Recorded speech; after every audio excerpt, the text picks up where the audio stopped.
how would you make that friendship circle so you knew that you were going to be an average of one of those 5 people? Yeah. So, mentorship has always been really important to me, and I've pursued it. And you know what's interesting? When I was leading my last companies, I'd always tell my employees, I want you to have one or two mentors outside of this office, and you have permission to leave anytime and grab coffee with them. You have permission to reimburse a coffee, lunch, whatever. Uh, you know how many of those people got mentors? Zero. I always went for the ask on the big mentors. Like I asked and I took opportunities. And I remember one day I was on a train from San Diego to LA, and my business partner looked at this guy next to us and said, I feel like I know you from somewhere. Where they started talking, he was an executive, like psychologist. Well, him and I ended up hitting it off, and he was telling me, oh, there's this guy I think you'd like. He's the former global CEO of Burger King. And I just decided right then and there, that's going to be my next mentor. And I don't care what it's going to take. And I just started pursuing the heck out of this guy. And he ended up giving me more wisdom than I could ever imagine. When I had opportunities, dude, when I got a chance to meet the head of the partnerships at the UN, I went all in on relationship. And then he introduced me to the head at State Department, all in on relationship.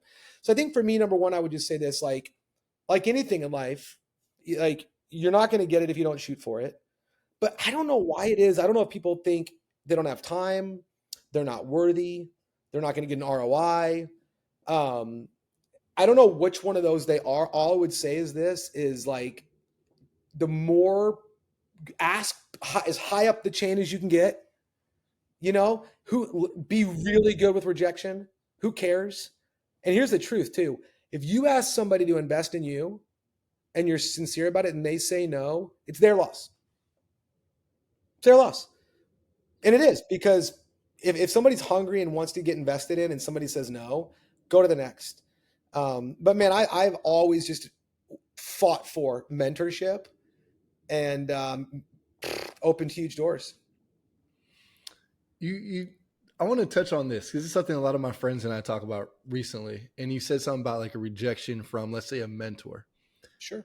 Before I ask the question, what fueled you early on, and has it changed, or are you still fueled and like by that same? Maybe it's a person, maybe it's a. Yeah, I some of the things that fuel me I don't like still. And I want to I'm trying I'm aware of it. There's this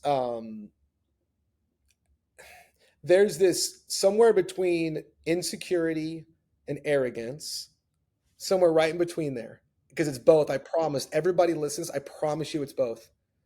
It's not just, you're not just arrogant, you're insecure. And it's somewhere right in between there says, I should be achieving X.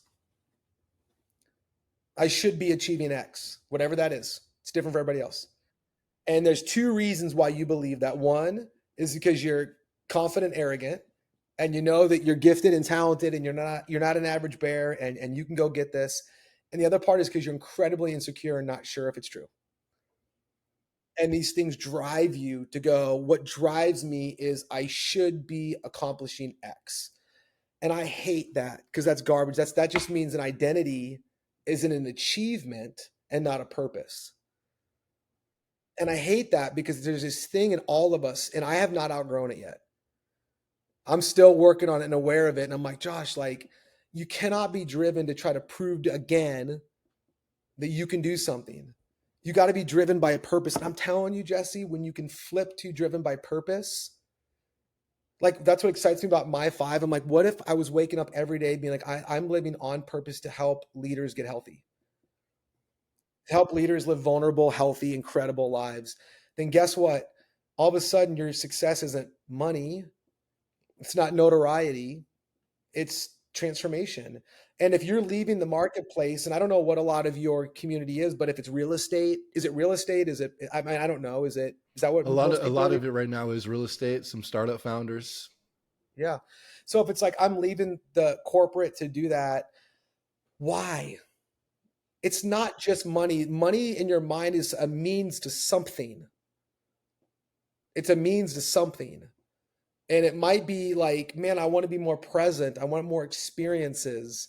That's a live on that purpose, and let that purpose drive you. Like, man, if I work hard at this, I can fulfill a purpose.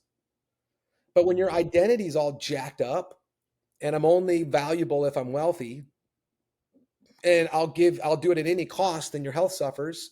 Certainly your friendships suffer. Then all of a sudden you find yourself doing shit you should never be doing. And you know it deep down. You're like, why am I doing this? Because I got to. Because my identity got all messed up. Because my purpose was never established.